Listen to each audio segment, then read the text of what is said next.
Abusuapanin ya wono ewa dansi Dompoase na nakwabena ponko wotosumienu wono nso ye obuase kunkahene ene waye nyameso ade de sika 15,000 ama Dompoase SHS no se wonfa nkoto nkonwa se be ye sukufo ebetena so asuade ama nwumasua amanuso Adom kase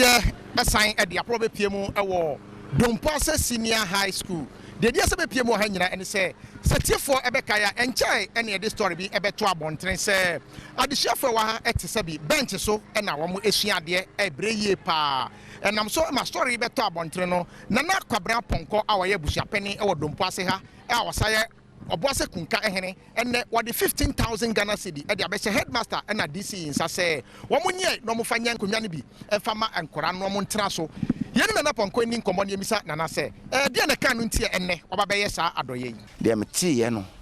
ene me ye ma hometia enam so ma me ba se me ba be bo school no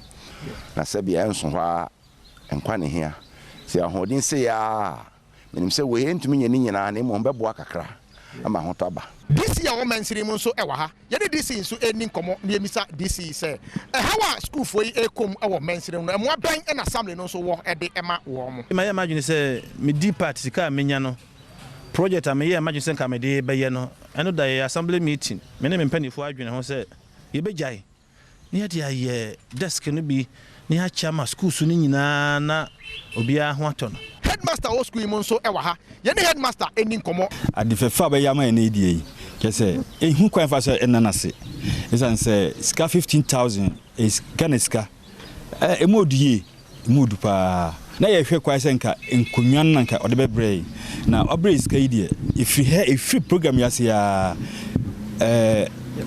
nipa no a oye enkonwan bi ma ye okruma no eba ko hunu na waye bia ma ye Midin ade Isaac K Nomenyo Adom Kase.